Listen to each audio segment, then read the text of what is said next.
doing? Sorry, I didn't realize you texted. Hi, that's right. Marissa's here. Hi, Marissa. I don't know if you Hi. can see. I'm doing an internship at Women's Studio Workshop, which is a nonprofit arts organization that's all about women art. It's pretty rural out here, and internship comes with on-site housing, so lots of like access to the studios, which is really cool. And the interns will have a show at the end of September. So I've been trying to like make stuff. Cool. For that. But I have like, the more I make whatever I'm making, it's like clear to me that there's kind of a theme going. So I have like a few things I could show you that I've just done fairly recently. There's a silkscreen studio here, letterpress, etching, paper making. So I've been kind of like in each of one of those studios, doing different things. Some things I'm pretty excited about. I just made these, I don't know if you can see it, but they're little cast sculptures of eggshells from paper. Oh.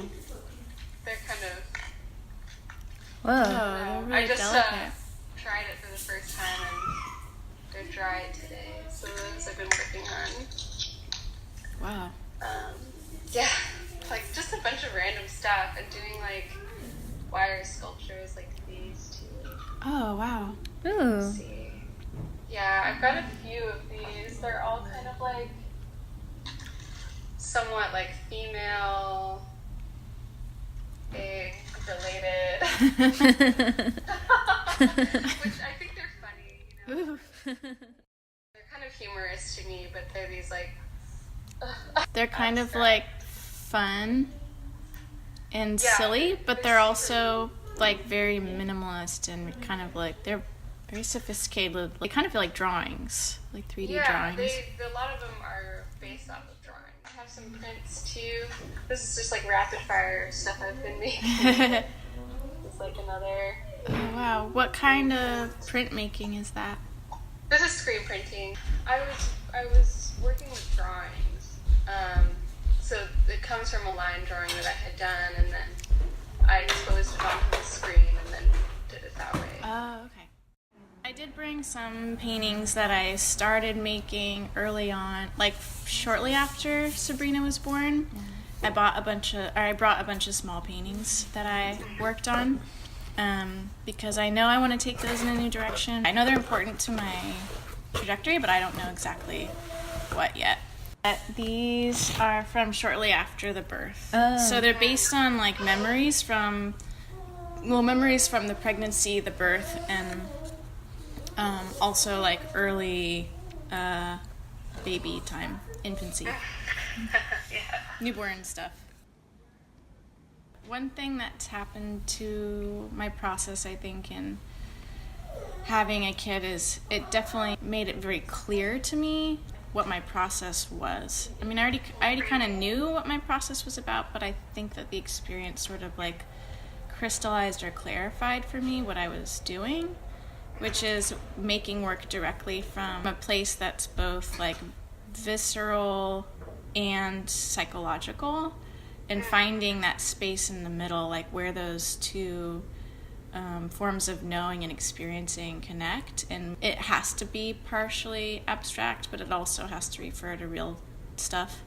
I wanted to capture this feeling of our bodies feeling like we're Siamese twins, or our bodies feeling like they were one even after the birth. You feel like, you know, you and the baby are still, it's almost like she's still in the womb in a way, but she's not, she's out in the world, and it's kind of terrifying. It's almost like having your heart still attached to you, but like out in the open air, which is terrifying because it feels so vulnerable. That's an interesting idea that you're working with, and it could be something that would be worthwhile to like take back to kind of a sketch. You know, a sketch mode, and just like play around with different like ways of visualizing that kind of intimacy. And I mean, what you have here, it doesn't signify like any sense of fear, and maybe that wasn't what you were actually going for in the first place, but that's, you know, being something that you brought up just now. I think that could be interesting.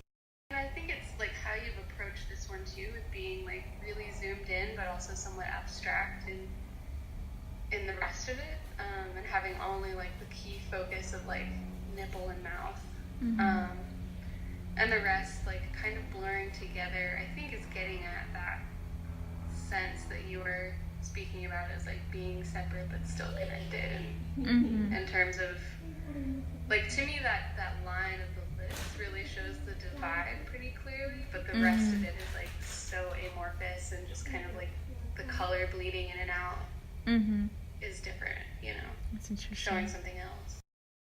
They make up their own story. Image, you know? Yeah, there's kind of like a lot of stories going on when you look at all of them together. I feel like even the,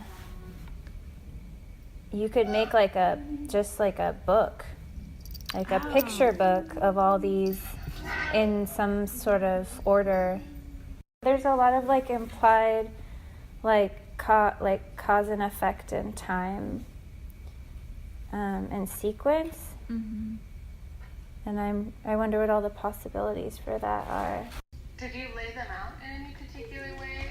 I don't. Now, or did you just put them No, I just threw them out there. Yeah, I mean that would be kind of unique to see something like playing with, you know, either based on like fear or like how it actually went, or maybe not fear but emotions, I should say. Oh yeah, so different approaches to the sequence. Yeah, like playing with like how it could be told through different lenses of like, this is the sequential order, you know, of how it happened in real time, and this was my emotional experience of how it happened. This was, you know, me looking back on it now, what comes first and what comes last for me. Like, this one's really interesting to me. The thought that like we come into the world and we go out of the world in similar ways. I mean, that's been said by other people. I didn't just say that, but but it made me think of that idea, you know, because there's something really like this. There's something when I look at this, like this is the start of something, but it's also like this is the end of something as well. Like the end of somebody's life and the beginning of somebody's life, and sort of like a denial of time. That kind of the emptiness of that figure with being just solid. I think you're spot on in that like kind of ambiguous sense of time and relationship to the world. It's pretty evocative.